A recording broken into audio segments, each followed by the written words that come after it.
नमस्कार साथियों। आज के ट्रेनिंग सेशन में हम बात करेंगे फायर एक्सटिंग्विशर के बारे में और फायर एक्सटिंग्विशर को कैसे यूज़ किया जाता है। तो सबसे पहले फायर का, क्योंकि आप भी जानते हैं कि सिक्योरिटी में फायर का भी एक ज़रूरी रोल रहता है।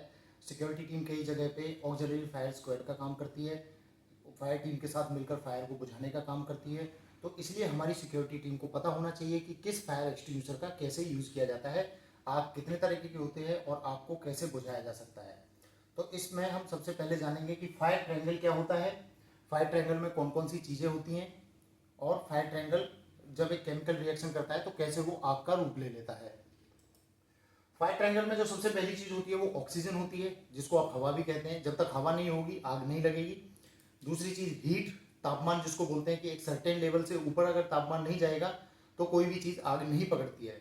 और तीसरी चीज़ होती है फ्यूल या मटेरियल जिसको बोलते हैं, या फिर ज्वलनशील पदार्थ जिसको बोलते हैं, कि अगर वो पदार्थ हीट और ऑक्सीजन के संपर्क में आएगा तो आग लगेगी। तो इस तरह से आप देखते हैं ये हमारा फायर ट्रायंगल होता है जिसके अंदर ऑक्सीजन, हीट और फ्यूल होता है। तो बेसिकली जब ये तीनों आपस में मिलकर केमिकल रिएक्शन करते हैं तो आग लगती है। और अगर आप इन तीनों में से किसी भी एक चीज को हटा देते हैं तो आग एक्सटिंग्विश हो जाती है और आग बुझ जाती है। फ्यूल क्लासिफिकेशन या फिर फायर क्लासिफिकेशन, फायर जो क्लासिफिकेशन या फायर के जो प्रकार होते हैं वो निर्भर करता है कि वो किस तरह के फ्यूल में या किस तरह के मटेरियल में लगी है। तो यहां पे हम फ्यूल क्लासिफिकेशन की बात करेंगे। जैसा कि इस उसमें आप देख सकते हैं कि fire are classified according to the type of fuel they are burning, यानी कि जिस तरह के मटेरियल में आग लगी हुई है उसी के हिसाब से फायर का क्लासिफिकेशन होगा। If you use wrong type of fire extinguisher on the wrong class of fire, you might make matter worse. इसका मतलब है कि आप गलत तरह की फायर पे अगर गलत तरह का फायर एक्सटिंग्विशर यूज कर रहे हैं तो आप स्थिति को और गंभीर बना सकते हैं, स्थिति को और खराब कर सकते हैं। It is very important to understand the 4 different fire fuel classification. तो कभी भी फायर को बुझाने से पहले या फायर फाइटिंग करने से पहले आपको इन 4 क्लासिफिकेशनों को जानना या इन 4 फायर की या आग के प्रकार को जानना बहुत जरूरी है। इसमें सबसे पहले हमारा आता है A class fire. A class fire के अंदर आपकी जो general category, general class fire भी जिसको बोलते हैं, जिसमें आपका लकड़ी, पेपर, कपड़े या फिर कोई गार्बेज में, प्लास्टिक, सॉलिड जो कि मटेरियल नहीं है, जो कि मेटल नहीं है, उनको ए क्लास, अगर उनमें आग लगती है तो उनको ए क्लास कैटेगरी में फायर बोला जाता है।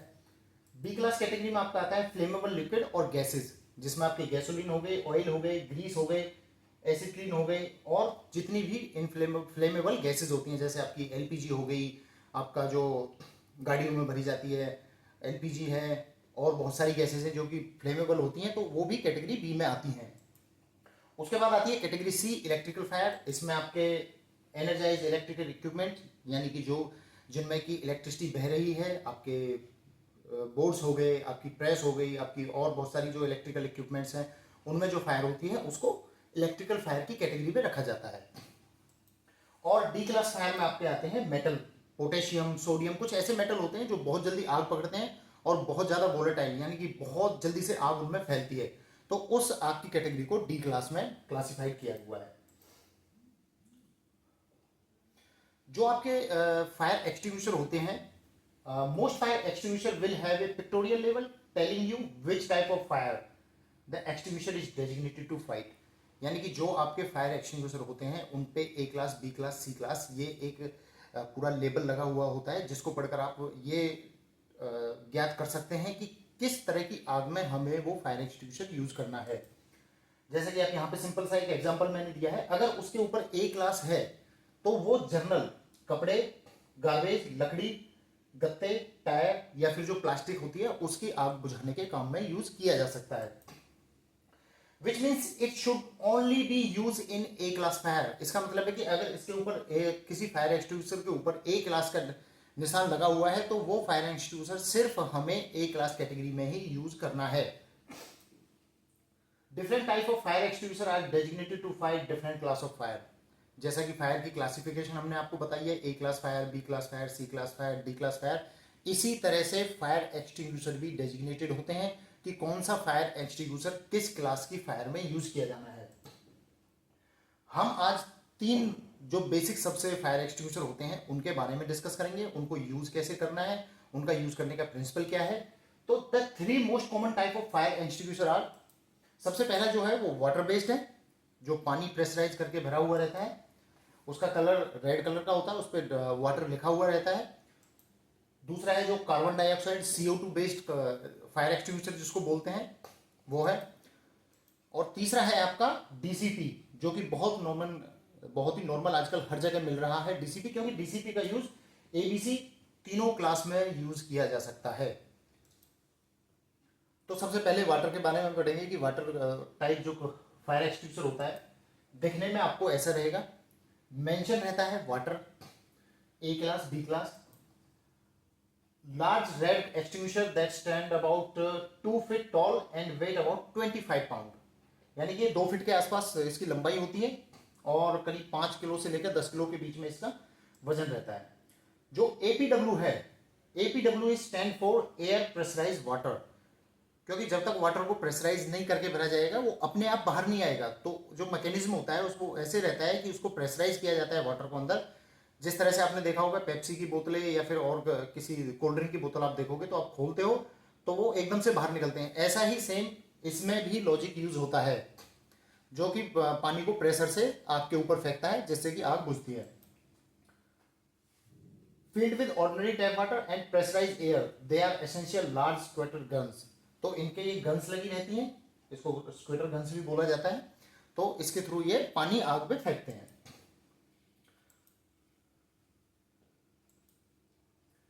जो आपका वाटर बेस्ड होता है वो आपको बुझाता कैसे है? ये जनरली पानी जो होता है taking away the heat element of the fire triangle. तो ये क्या करता है, पानी जब आग पे पड़ता है तो आग को ठंडा कर देता है, हीट को एक्सटेंस कर देता है और इसकी वजह से फायर ट्रायंगल में से एक जो उनका लेग होती है वो हटती है। और जैसा कि हमने पहले पढ़ा था कि फायर ट्रायंगल में से अगर इन तीनों में से किसी भी एक को अलग कर दिया जाए तो आग बुझ जाती है। तो फायर वाटर बेस्ड जो होता है वो हीट को डिस्प्लेस कर देता है, हटा देता है, मटेरियल और जो आपका फ्यूल और ऑक्सीजन सिर्फ रह जाती है, तो इस वजह से आग बुझ जाती है। जो वाटर बेस्ड है वो डिजाइन किया हुआ है A क्लास फायर के लिए। सिर्फ A क्लास में आपका वुड, पेपर और क्लॉथ आ जाता है। आप इसको लिक्विड फायर पे यूज नहीं कर सकते, आप इसको मेटल फायर पे यूज नहीं कर सकते। उसका रीजन ये है कि लिक्विड फायर पे अगर आप पानी का यूज करेंगे तो लिक्विड फैल जाएगा और आग फैलने के केसेस रहते हैं।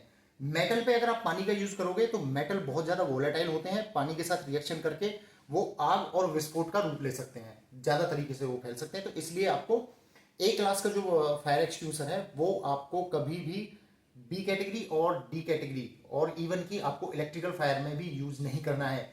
इसीलिए हम कहते हैं कि आपको देखना है, आपको जानकारी होनी चाहिए कि कौन से क्लास का एक्सटिंग्विशर कौन सी क्लास पे फायर पे एप्लीकेबल है और उसी को उस पर यूज करना चाहिए। A कैटेगरी का हम आपको बता ही चुके हैं। A कैटेगरी में आपके कपड़े हो गए, आपके गार्बेज हो गए, आपके लकड़ी हो गई, टायर हो गए, पेपर हो गए और प्लास्टिक का सामान हो गया। यूजिंग वाटर, जो कि अभी मैं आपको बता रहा था, using water on flammable liquid fire could cause the fire to spread. Sorry, कि अगर हम वाटर का यूज लिक्विड उस पर फ्लेमेबल लिक्विड्स पे करेंगे तो वो आग को और ज्यादा बढ़ाने का कारण बनेगा। तो इसलिए कभी भी A क्लास का जो फायर एक्सटिंग्विशर होता है, वाटर बेस्ड जो एक्सटिंग्विशर होता है, उसको कभी भी लिक्विड फायर पे यूज नहीं करना है। Using water on electrical fire increase the risk of electrocution. If you have no choice but to use APW on electrical fire, make sure that electrical equipment is unplugged or de-energized। इसका मतलब यह है कि आपको कभी भी water based जो fire extinguisher है उसका इलेक्ट्रिकल फायर पे यूज नहीं करना है, और अगर कभी करना भी पड़ जाए तो आपको ध्यान रखना है कि जो इक्विपमेंट है उसका प्लग हटा हुआ हो और उसमें कोई एनर्जी ना हो। तो इन चीजों का ध्यान आपको रखना है। दूसरा हम बात करेंगे कार्बन डाइऑक्साइड फायर एक्सटिंग्विशर की। CO2 बेस्ड एक्सटिंग्विशर्स होते हैं, इनके ऊपर आपको लिखा हुआ मिलेगा कि CO2 है। एक लंबा, इनको पहचानने का है कि एक लंबा हॉर्न इनके लगा हुआ रहता है जिससे आप इजीली पहचान सकते हैं कि ये CO2 बेस्ड है। The pressure in CO2 extinguisher is so great, करीब करीब 30 से 35 बार का प्रेशर इसमें कई बार रखा जाता है। और जब हम इसको रिलीज करते हैं तो कई बार आपने देखा होगा या नहीं देखा तो कभी आप देखोगे, अगर CO2 एक्सटिंग्विशर को आप यूज करते हैं तो आइस टाइप के छोटे छोटे पार्टिकल इसमें से निकलते हैं। तो उसके पीछे लॉजिक क्या है कि गैस को जब प्रेशराइज किया जाता है और जब एकदम से रिलीज किया जाता है तो वो बर्फ में कन्वर्ट हो जाती है। तो आगे हम उसके बारे में पढ़ेंगे। CO2 सिलेंडर आर सेम जैसे बाकी के फायर एक्सटिंग्विशर रहते हैं, ये रेड कलर में मिलते हैं। Their range is 5 to 10 LBS, क्योंकि इनका काफ़ी यूज़ होता है बड़े बड़े लैब्स में, बड़े बड़े आपके जो सर्वर रूम्स होते हैं वहाँ पे यही इस तरह के सिलेंडर्स आपको मिलेंगे। On the side the horns will be end of the long flexible hose. तो ये जो आपका पार्ट है इसको हॉर्न बोला जाता है और इसको होज बोला जाता है। इस एक्सटिंग्विशर का यूज करने में आपको हमेशा एक चीज का ध्यान रखना है कि जब गैस निकलती है, CO2 निकलती है, तो ये जो वाला पार्ट है ये बहुत ही ज्यादा ठंडा हो जाता है। किसी भी मेटल पार्ट को आपको टच नहीं करना है। आपको सेफ्टी के लिए ये जो इंसुलेशन पार्ट होता है इसका, ये इंसुलेशन पार्ट है, इसी को सिर्फ आपको पकड़ने के लिए हैंडल का यूज करना है, वरना आपको फ्रॉस्ट बाइट हो सकती है। CO2 जो है वो B और C क्लास यानी कि फ्लेमेबल लिक्विड और इलेक्ट्रिकल सोर्स के लिए यूज किया जाता है। तो आप यहां देख सकते हैं CO2 है, B flammable liquids and gases, and C is involve live electrical equipments. क्योंकि इसमें गैस होती है, पानी है नहीं रहता है, तो आपको शॉक लगने का खतरा नहीं रहता है, तो इसलिए इसको आप इलेक्ट्रिकल इक्विपमेंट्स की लाइव फायर पे इजिली यूज कर सकते हैं।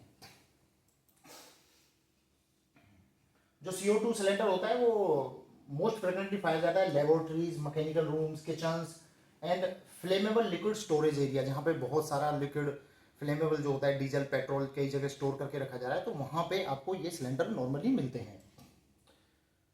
और इन सिलेंडर्स के साथ एक और भी चीज़ है कि आपको ये अपने सिलेंडर हर 5 साल में इनका हाइड्रो टेस्टिंग टेस्ट कराना पड़ता है, क्योंकि इनके अंदर जो CO2 होती है वो बहुत ही हाई प्रेशर पे बढ़ी जाती है, जिससे कि जो सिलेंडर है उसमें मटेरियल फटीक होने के चांसेस रहते हैं और एक्सीडेंट के चांसेस रहते हैं, सिलेंडर अपने आप ब्लास्ट हो सकता है, तो इसलिए इनकी हाइड्रो टेस्टिंग होनी बहुत जरूरी है।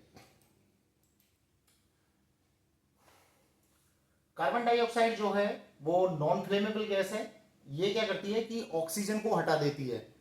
इसके पीछे यूज करने का लॉजिक जो है, साइंटिफिक जो लॉजिक है कि कार्बन डाइऑक्साइड जो होती है वो ऑक्सीजन को हटा देती है। अगर ऑक्सीजन हट जाती है तो फ्यूल और हीट बचते हैं और वहां पे आग नहीं लगेगी। CO2 is very cold. If it's come out of extinguisher, it is it cools the fuel as well. और दूसरा CO2 क्या करती है, एक तो ऑक्सीजन को डिप्लेस कर देती है, दूसरा क्या करेगी कि फ्यूल को ठंडा कर देगी, कि जिस टेम्परेचर पे फ्यूल जलने लायक होता है उस टेम्परेचर को लोअर डाउन कर देगी। तो इस तरह से ये एक्सटिंग्विशर काम करता है।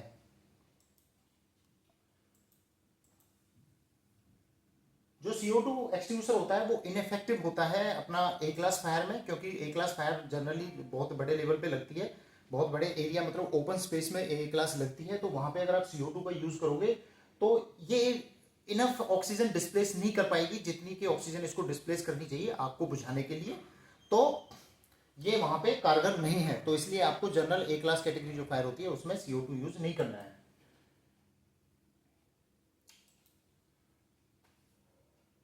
दूसरा इसमें क्या रहता है कि क्लास ए मटेरियल जो होते हैं वो स्मोल्डर होते हैं, और हो सकता है कि एक बार CO2 यूज करने से आग बुझ गई है लेकिन कहीं एक चिंगारी जली रह गई है तो वो वापस रीइग्नाइट हो सकता है। तीसरा हम बात करेंगे ड्राई केमिकल पाउडर के बारे में। DCP जो होता है, dry chemical Exter put out by coating the fuel with thin layer of dust. इसमें क्या होता है कि एक डस्ट रहती है और जब हम इसको रिलीज करते हैं तो ये फ्यूल के ऊपर एक लेयर जमा देता है, जिससे क्या है कि फ्यूल जो है वो सेपरेट हो जाता है ऑक्सीजन से, और ऑक्सीजन से सेपरेट होते ही जो आग होती है वो बुझ जाती है। तो ये इसका एक प्रिंसिपल है DCP का काम करने का। दूसरा इसमें क्या रहता है, the powder also work to interrupt the chemical reaction of the fire. These extinguisher are very effective to putting out the fire. तो इसमें दो तरीके से काम करता है, एक तो मटेरियल के जो जिसमें आग लगी हुई है उसके ऊपर एक पतली लेयर जमा देता है जिससे कि उसका ऑक्सीजन से कांटेक्ट खत्म हो जाता है। दूसरा जो केमिकल रिएक्शन होता है तीनों के बीच में, अपना हीट, ऑक्सीजन और जो फ्यूल है उसके बीच में, उस केमिकल रिएक्शन को ये ब्रेक करता है।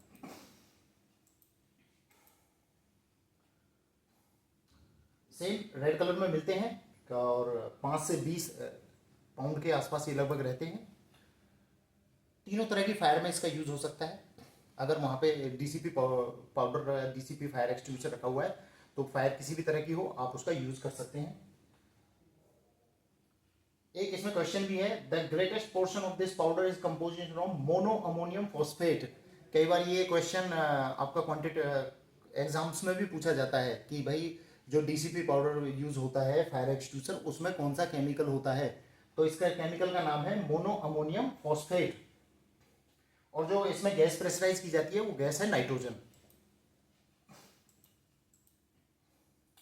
आप देख सकते हैं ये सेम आपको पहचानने का तरीका जो है वो डीसीपी पाउडर इस पे लिखा होता है, जिसका नाम है dry chemical powder. DCP is for dry chemical powder. तीनों तरह के फायरों में क्लास में यूज किया जा सकता है, एबीसी में। तो इसका ये सबसे सिंपल होता है यूज करने में। और फायर, अभी हम बात करेंगे फायर एक्सटिंग्विशर को यूज करने का जो प्रिंसिपल होता है। ये पास के ऊपर पूरा फायर एक्सटिंग्विशर कैसे यूज करना है वो रहता है। P4 pull the pin, A4 aim the base, S4 squeeze the handle and S4 sweep. तो ये प्रिंसिपल के ऊपर अगर आपको ये प्रिंसिपल पता है तो आप किसी भी फायर एक्सटिंग्विशर को, चाहे वो किसी भी कैटेगरी का हो, ए कैटेगरी का हो, बी कैटेगरी का हो या सी कैटेगरी का हो, आप उसको यूज कर सकते हैं। पुल द पिन में आपको सबसे पहले पिन पुल करनी है, क्योंकि इसमें एक लॉक मैकेनिज्म रहता है कि कोई एक्सीडेंटली फायर एक्सटिंग्विशर का यूज ना कर पाए, तो इसलिए उसको पिन से सिक्योर किया जाता है। आप देख सकते हैं कि यहाँ पे ये इस पिन को जब तक हम ओपन नहीं करेंगे या खींचेंगे नहीं, आप ये फायर एक्सटिंग्विशर यूज नहीं कर सकते। M the base of the fire, hit the fuel. जब तक आप उस आग के बेस को, यानी कि जहां से उसका बेस शुरू हो रहा है वहां पे एक्सटिंग्विशर नहीं मारेंगे, तब तक इफेक्टिव रिजल्ट नहीं आएगा। अगर आप सिर्फ फ्लेम्स को हिट करेंगे तो फ्लेम्स के साथ वो फायर एक्सटिंग्विशर का जो मटेरियल है वो भी उड़ जाएगा और आपको डिजायर रिजल्ट नहीं मिलेगा। तो इसलिए जब भी आप फायर एक्सटिंग्विशर यूज करें, जैसे यहाँ पे पूरा उसको फायर के बेस को हिट किया जा रहा है, तो आपको भी फायर का बेस हिट करना है। If you am the flames, the extinguisher agent will fly right through and do not good. यानी कि जो हम अभी बता रहे थे कि अगर आप फ्लेम्स को हिट करेंगे तो वो रिजल्ट जो आपको चाहिए वो रिजल्ट नहीं मिलेगा। Squeeze the top handle.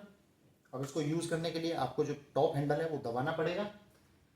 इससे क्या होगा कि जो इसका मैकेनिज्म है, जो लॉक मैकेनिज्म है वो खुल जाएगा और जो भी अंदर पाउडर है, जो गैस है या फिर वाटर है, वो रिलीज होगा। तो जब तक आप हैंडल प्रेस नहीं करेंगे इसका मैकेनिज्म काम नहीं करेगा। Sweep from right to side until the fire is out. तो आप अगर एक जगह ही इसको लगा के रखेंगे तो हो सकता है इतना इफेक्टिवली काम ना करें। आपको पूरे फायर के बेस के ऊपर इस तरह से लेफ्ट हैंड राइट इसको स्वीप करना है, तब जाके ये इफेक्टिवली काम कर पाएगा। अब हम बात करेंगे general rules for fire fighting. ये रूल्स लाइफ सेविंग रूल बोले जाते हैं। अगर ये रूल्स के बारे में आपको पता है तो वेल एंड गुड, अगर नहीं पता है तो आज हम इन रूल्स के बारे में आपको बताएंगे और आपसे उम्मीद की जाती है कि आप इन रूल्स को बिल्कुल घोट के पी लें। एज ए सिक्योरिटी प्रोफेशनल, अगर आप किसी फायर को फाइटिंग करने के लिए जा रहे हैं, फायर फाइटिंग के लिए जा रहे हैं, तो ये रूल आपकी लाइफ सेविंग और आपके जो साथ के एम्प्लॉयज़ हैं या साथ के कर्मचारी हैं उनके लाइफ सेविंग के बहुत ज़रूरी हैं। सबसे पहला, fire can be very dangerous and you should always be certain that you will not endanger yourself और others when attempting to put the fire.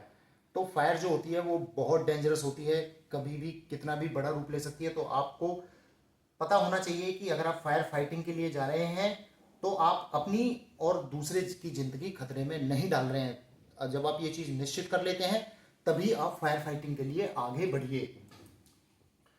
For this reason when a fire is discovered, जब भी ऐसा होता है कोई भी आग आपको पता चलती है, तो सबसे पहला आपका काम है कि इवैक्यूएट करना है वहां से लोगों को, जितने ज्यादा लोग हो सके वहां से इवैक्यूएट कीजिए।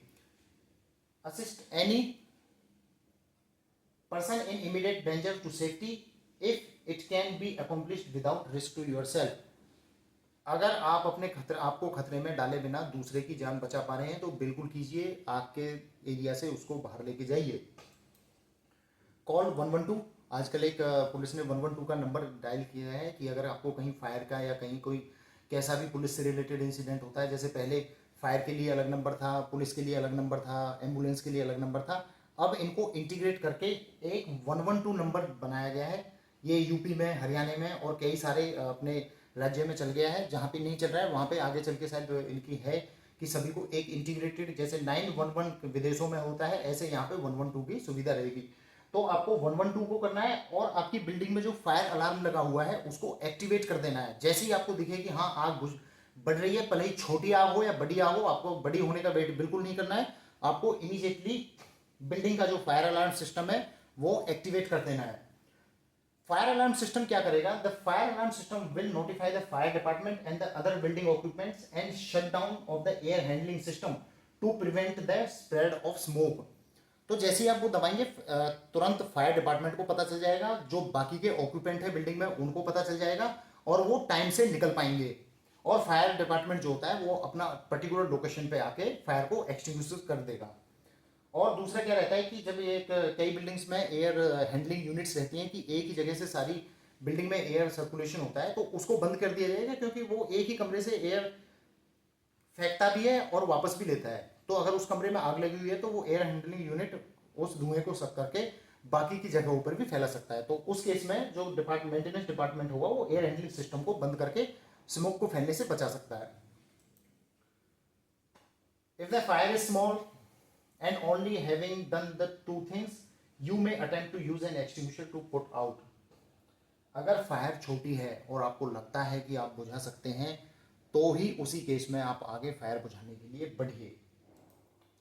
Before deciding to fire keep this thing is mind.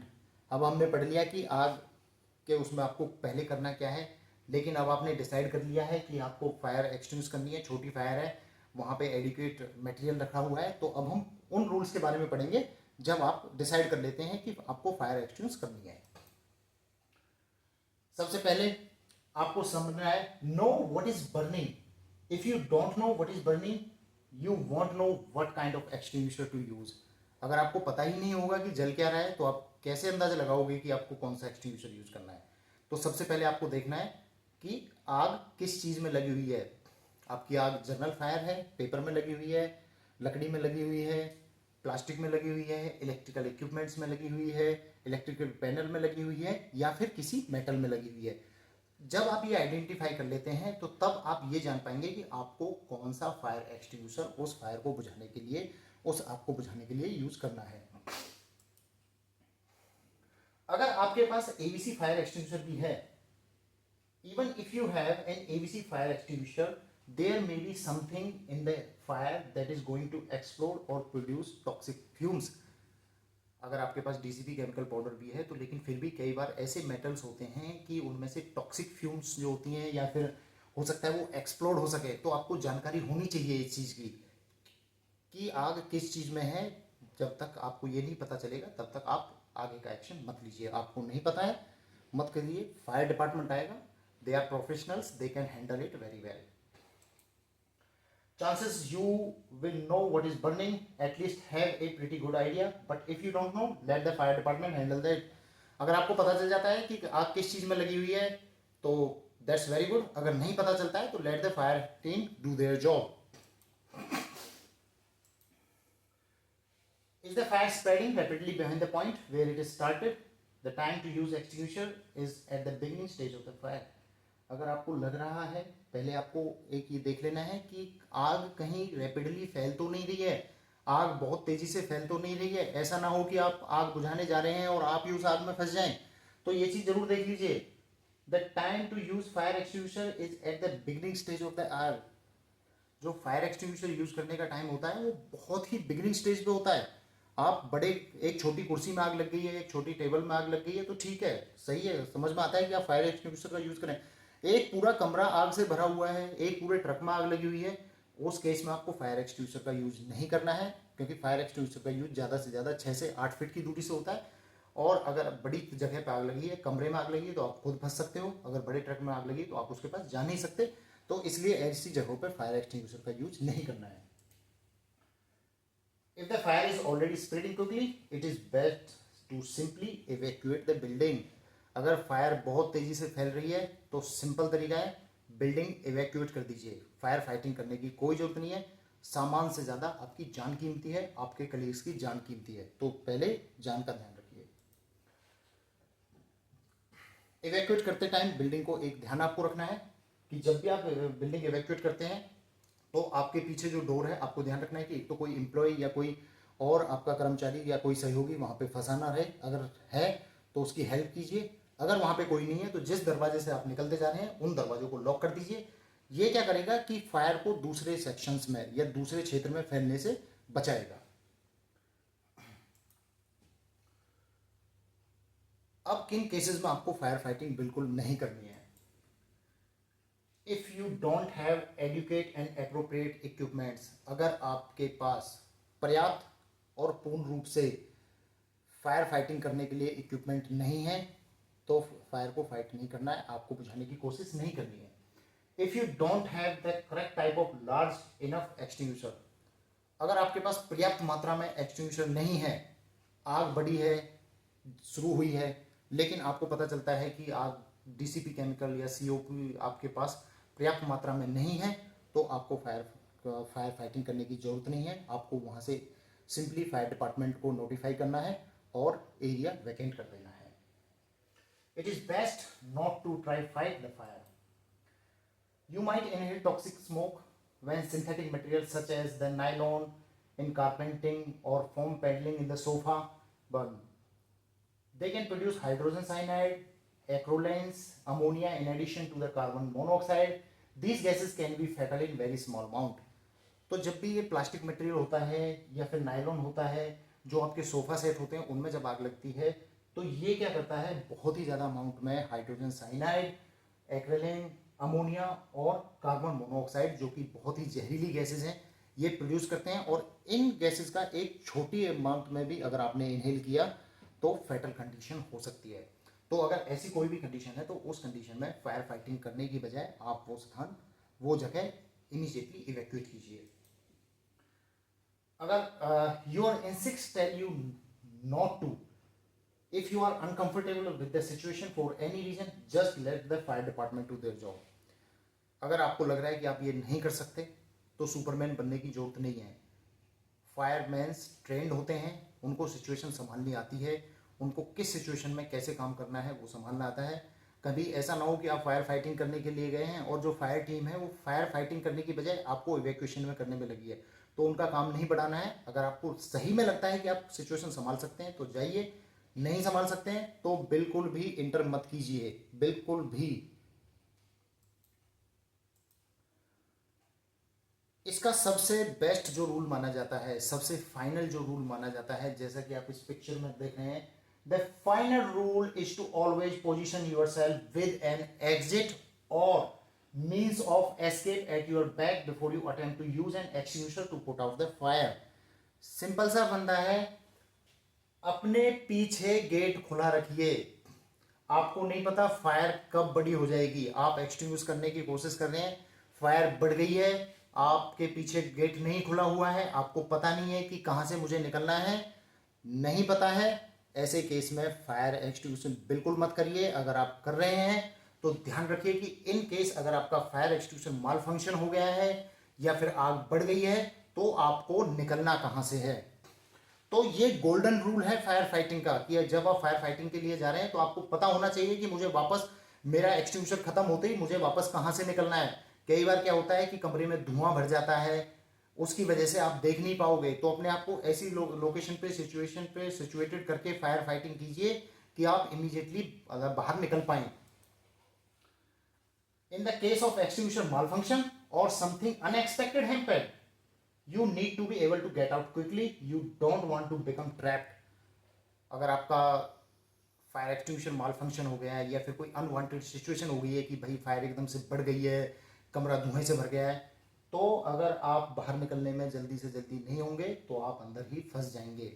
तो ये गोल्डन रूल है, हमेशा इस चीज़ का ध्यान रखिए कि आप अपना गेट हमेशा खुला रखिए फायर फाइटिंग के पहले। Firefighting is the job of professionals. Let them do this.